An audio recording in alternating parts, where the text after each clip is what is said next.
I should probably start by saying I never thought I'd be the kind of person to do something like this. I'm generally quiet, head down, get the job done. I work as a senior data analyst for a mid-sized tech-adjacent company, not glamorous, but stable. Or it used to be. My life outside work revolves around my family, especially my daughter, Ava, 8th floor.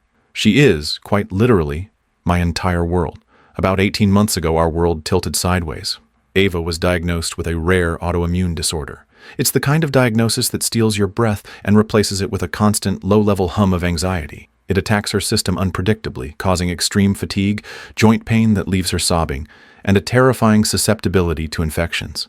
It means endless doctor's appointments, specialist consultations often hours away, sudden hospital stays when she crashes, and a medication regimen that needs constant monitoring. It's exhausting, emotionally, physically, financially. My husband helps as much as his job allows, but the day-to-day, the emergency calls from school, the intricate dance of appointments and medication timing, that mostly falls on me.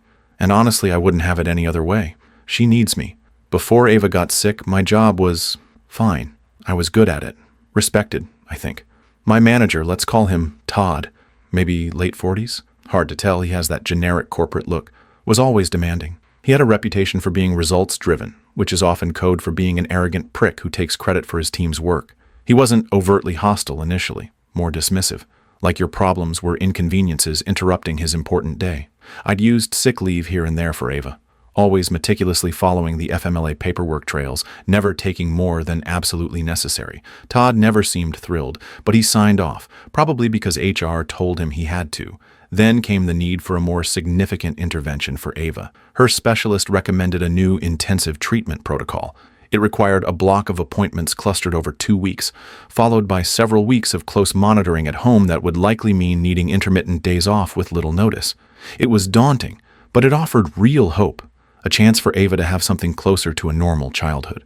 I put together the formal request, FMLA paperwork attached, doctor's notes included, everything by the book. I requested a meeting with Todd to discuss it. That meeting, that was the first real sign of the storm coming. He barely glanced at the paperwork I'd laid out. He leaned back in his chair, steepling his fingers, looking at me with this expression of profound boredom. "Look," he started, his tone patronizingly smooth. "I understand you have things going on at home. We all do. But we're heading into fourth quarter planning. It's a critical time. Are you sure this is absolutely necessary? Sometimes these things can seem more dramatic than they are." I froze. Did he just imply I was exaggerating my daughter's serious illness? "Todd," I said, trying to keep my voice steady, "this isn't optional. This is what the specialist says she needs. The documentation is all there." He waved a dismissive hand. "Documentation, yes. But commitment is also key here. Taking significant time off right now. It doesn't exactly scream team player, does it? Are you fully committed to your role here? Because frankly, juggling extensive personal issues with the demands of this position." He let the sentence hang, the implication clear. Denied. Not officially, not yet on paper, but the message was crystal clear. Take the leave, and your commitment, your future here, is questionable. He was gaslighting me, making me feel like I was the problem for having a sick child. I left his office feeling sick to my stomach, disbelief warring with a rising tide of anger. Over the next few weeks, things got worse with Ava. A secondary infection landed her in the hospital for 3 days. The new treatment plan became even more urgent. I barely slept, working remotely from her hospital bedside when I could, trying desperately not to let any work slip through the cracks, terrified of giving Todd any ammunition. Once she was discharged, weak and needing constant care, I knew I had to try again. I emailed Todd and Paul, the HR rep, requesting another meeting. This time, Paul sat in, looking uncomfortable.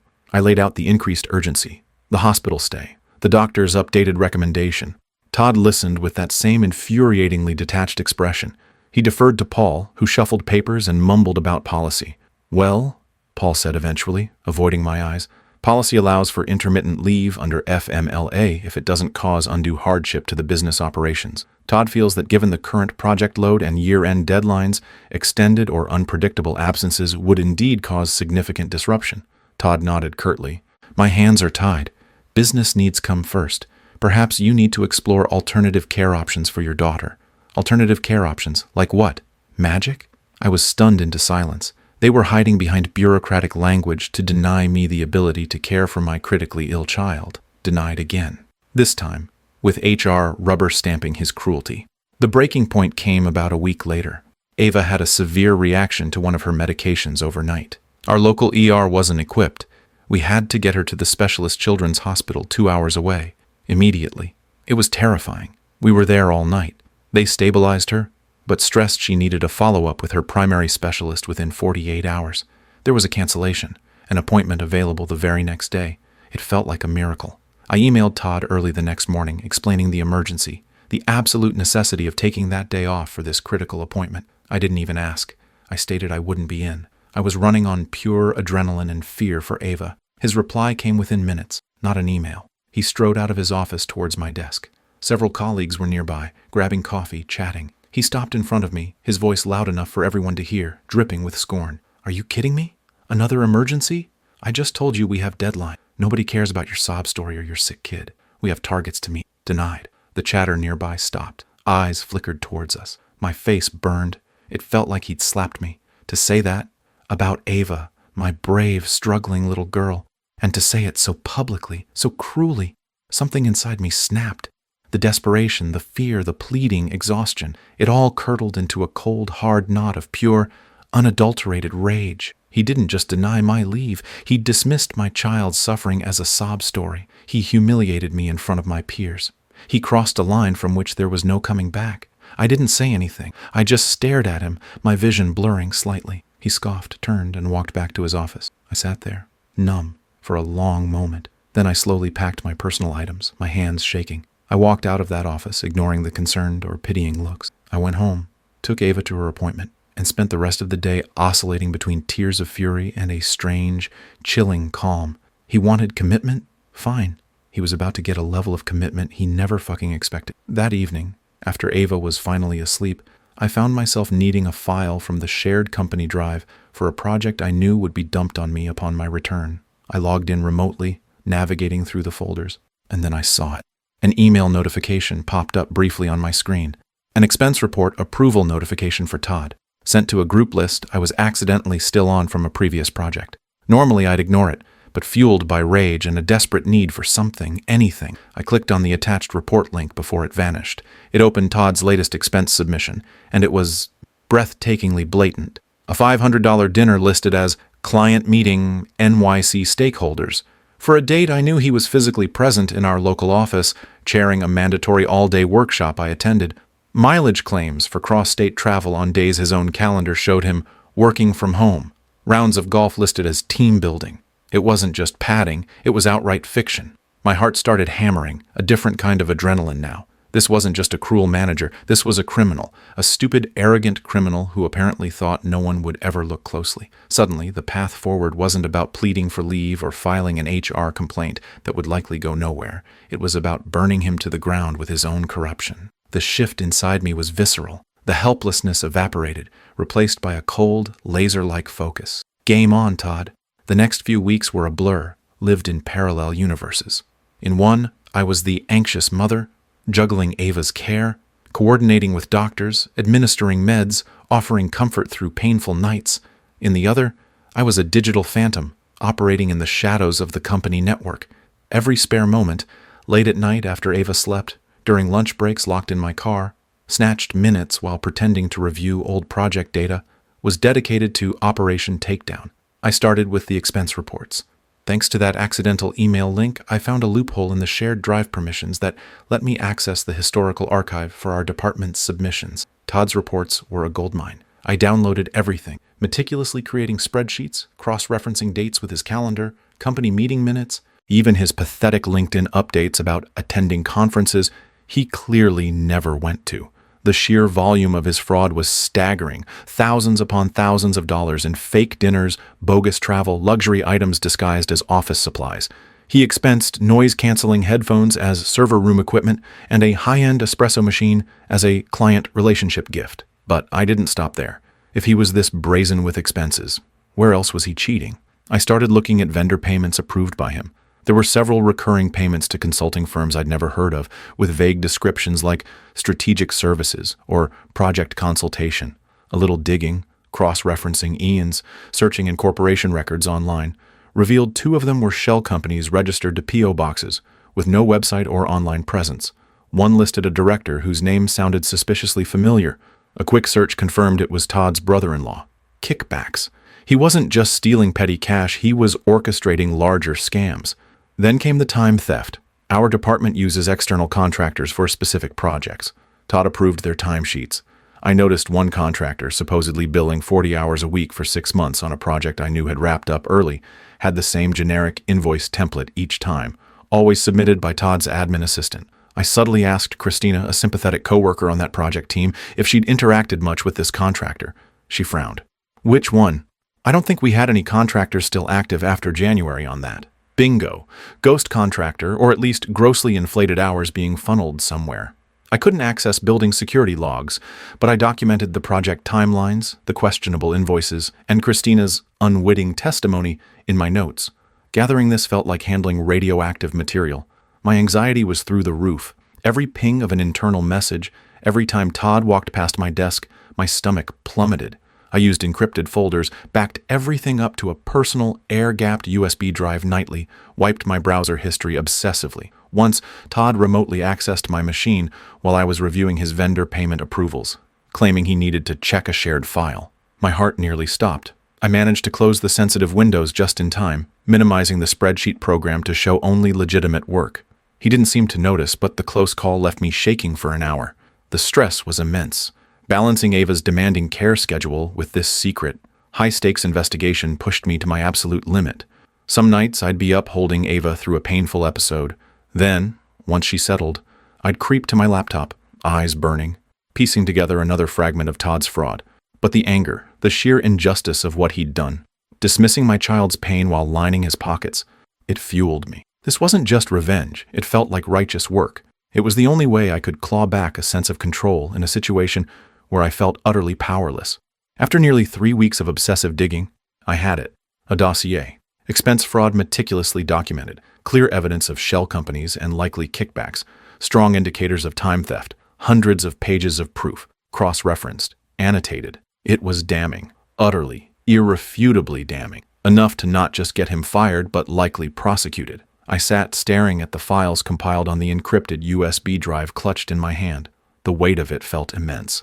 I had the weapon. Now, how to fire it without getting caught in the blast radius. Sending this through official internal channels felt risky. Todd was slimy. He had allies.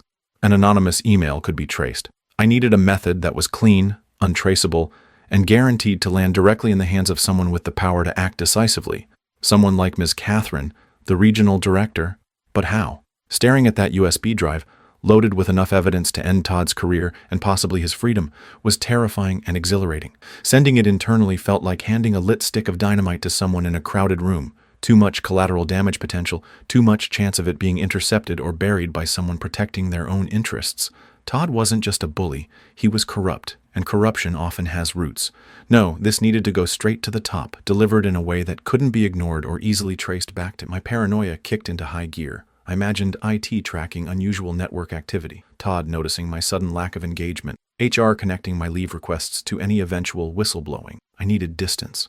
I needed anonymity, a physical package, sent from far away, addressed directly to Ms. Catherine, the regional director based at corporate HQ hundreds of miles away. She had a reputation for being sharp, no nonsense, and fiercely protective of the company's bottom line. If anyone would act decisively on proof of major fraud in her region, it would be her.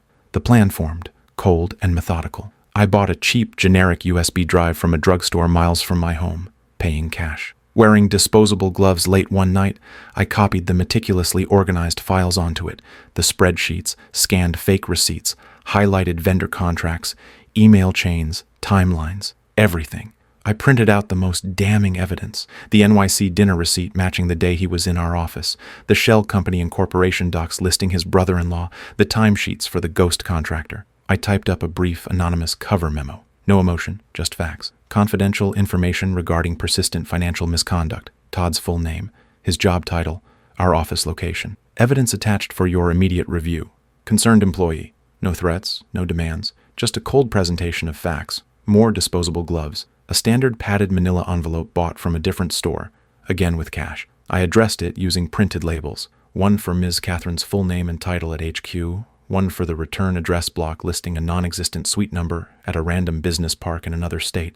Inside went the printouts and the USB drive, nestled securely. I wiped the envelope meticulously for prints anyway, feeling like a character in a spy novel, my heart pounding the whole time. The next challenge? Mailing it. I couldn't use the office mailroom, obviously. Not my local post office. I waited until the weekend. I drove nearly 50 miles to a small town where I knew no one, found a blue USPS collection box outside a closed post office, and slid the envelope inside. The thunk as it landed felt impossibly loud, echoing in the quiet street.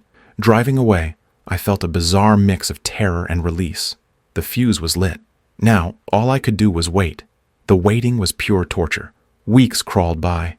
Every day at the office felt like walking a tightrope over a pit of fire. Todd remained his usual arrogant self, perhaps even more dismissive now that he thought he'd won the leave battle. I kept my head down, did my work flawlessly, interacted with him only when absolutely necessary, keeping my tone neutral, my expression blank. Inside, I was a screaming wreck. Did the package arrive? Did Miss Catherine even open it? Was it dismissed as crank mail? Or worse, was an internal investigation quietly happening, tracing it back to me? Every unexpected meeting request, every glance from HR sent jolts of panic through me. Ava's care continued, a constant reminder of why I'd done this, grounding me even as the suspense threatened to unravel me. Then, nearly 3 weeks after I mailed the package, it happened. An email landed in everyone's inbox late one afternoon. Subject: mandatory all-hands meeting, urgent business update and procedural review. Sender: Ms. Catherine's executive assistant. Time: tomorrow, 10 a.m. Location: main conference room. Attendance required. The office immediately started buzzing. Speculation flew. Layoffs. Reorg. A big new client? I felt my blood run cold. This was it. It had to be. I kept my face impassive, shutting down probing questions from colleagues with vague murmurs. Todd swaggered around, loudly guessing it was about Q4 bonuses or some new initiative he was probably spearheading. He seemed completely oblivious. Or maybe it was just bravado. It was hard to tell. That night I barely slept. I replayed everything, wondering if I'd missed something, if Todd would somehow wriggle out of it, if it would all blow back on me. Holding Ava close, listening to her quiet breathing, I steeled myself. Whatever happened, I'd done it for her. The next morning, the tension in the office was thick enough to choke on. People gathered in the main conference room, whispering nervously. Todd arrived late, clapping someone on the back, grabbing coffee, radiating false confidence. I found a seat near the back, trying to look bored, invisible. Miss Catherine entered precisely at 10 a.m. She wasn't alone. Paul from HR trailed her, looking pale and uncomfortable, and behind him were 2 individuals I'd never seen before, a man and a woman, both dressed in plain business attire, but with an unmistakable air of authority. They didn't look like typical corporate visitors. They looked like security. They positioned themselves discreetly near the door. My heart hammered against my ribs. Miss Catherine stood at the podium. She dispensed with pleasantry. Her face was grim. "Good morning," she began, her voice crisp and carrying easily through the suddenly silent room. "We're here today because I need to address a serious matter." She spoke briefly, almost clinically, about the company's code of conduct, the zero-tolerance policy for unethical behavior, conflicts of interest, and misappropriation of company funds. She mentioned that a thorough internal investigation prompted by credible information received by her office had recently concluded regarding activities within this branch. My breath hitched. Credible information. She got it. She acted. She continued, her gaze sweeping the room, cold and assessing. "These policies are not suggestions. They are fundamental to our integrity and our success.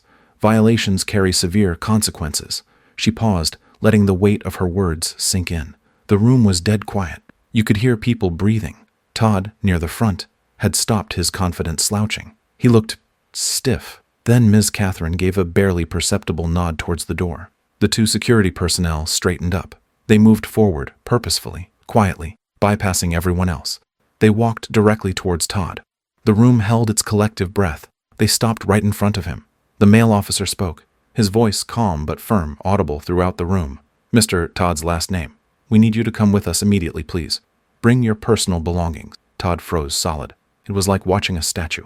All the blood drained from his face, leaving it a pasty grayish white. His arrogant smirk vanished, replaced by a mask of pure, uncomprehending shock. His mouth opened slightly, then closed. No sound came out. His eyes darted around wildly for a split second, maybe looking for an ally, an explanation, finding only a sea of stunned, watching faces.